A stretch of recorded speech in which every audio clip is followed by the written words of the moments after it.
Viva!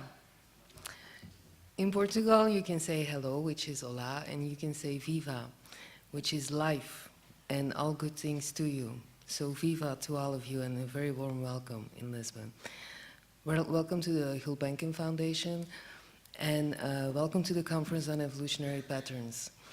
I'm very happy to introduce you to Professor Fonseca, who is the Vice President of our University of the Faculty of Science, and he's going to open this conference for us. Professor. Hello, good morning. Viva, as Nathalie rightfully says. On the name of the Faculty of Science and University of Lisbon, I would like to welcome you to this conference on evolutionary patterns. Lisbon is a very old city. It started out with Phoenicians and then took place here, Romans, etc., many invasions over the years. Finally, we became part of Portugal in the 12th century and developed since then. It has a very nice Arabic influence, which you don't see much except in the old quarters, which are all white with small houses. And because the center of the Arab world was not really here, but in Spain, as you know. And this is cultural evolution, of course, I mean, part of it at least. In Lisbon, you are here at the Gulbenkian Foundation, which is a very important foundation, at least for us, because it also made a big difference in our cultural evolution. Sometimes cultural evolution do some extraordinary events, takes a quantum leap forward. And Mr. Gulbenkian was in the nickname of financial, of the financial world, was Mr. 5% because he owed about 5% of Iraqi oil before the World War in the 30s. And he made a huge fortune. And very luckily for us, he fell in love with Portugal, and he would come to spend his time here in a hotel for 6 months. So when he died, he wanted to assemble his collection of art, which was spread between New York, Paris, and London. And he offered that to the Metropolitan, under the condition, the New York Metropolitan, under the condition that they would do a special wing for them, for the collection, which the Metropolitan rejects because it had many donors, and they couldn't do a wing for every donor.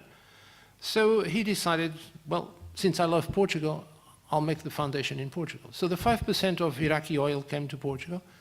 And this foundation is very rich. It's in the billions of dollars of investment, of patrimonium. And it made a change in this country. I mean, in 50 years, they trained lots of pianists, cello players, violinists. They sponsored art, science, hospital development, training of many people. They stage an orchestra who plays here year-round, a ballet, which is not running anymore, but they subsided that for many years. So Gulbenkian is really a cultural center in itself in Portugal, and made a huge difference in the cultural evolution of this country. It has a beautiful museum, which is now harbored the collection of Gulbenkian, and it's fantastic for you to see, because when the collection existed already, since the collection existed already, they made a museum around the collection, and each piece is extremely well presented. It's very good for you to entertain. But you should not stick to that. You should visit some of the Portuguese museums, which are also quite pleasant to see Portuguese art. And I'm sure that the registration office can help you on that. Because Lisbon became a very cosmopolitan city over the years, and it's a pleasant place because, as I usually say, paraphrasing the way the Americans classify their aircraft carriers, you know, they have Nimitz class, and then they build 5 of them, which is called the Nimitz class, and they build the Eisenhower class, and they build 5 of them in the same way. So I call, usually, there are some cities in the world that I call San Francisco class, which means they have hills, they have sea, they have rivers or lakes, And they have sun and a kind of ocean atmosphere. And you have, of course, San Francisco, you have Lisbon, and you have Vancouver. And it's a very pleasant city to stroll around, and I think you'll have a very enjoyable time here. Finally, I want to talk about the University of Lisbon. We are also undergoing some evolution. Portugal is one of these countries that sometimes takes decisions too fast.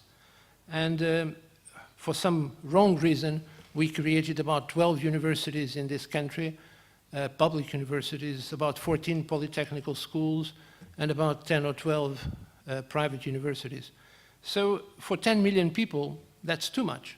And now, in a time of crisis, universities start fusing. And the first fusion is taking place now. The University of Lisbon fused with the Technical University of Lisbon. And it's very fortunate because it's complementary universities. I mean, the schools one carries, the other one does not. And so we'll make an all-round university. The Board of Trustees is now being elected for this university. And the Faculty of Science belongs to the old university, to the University of Lisbon.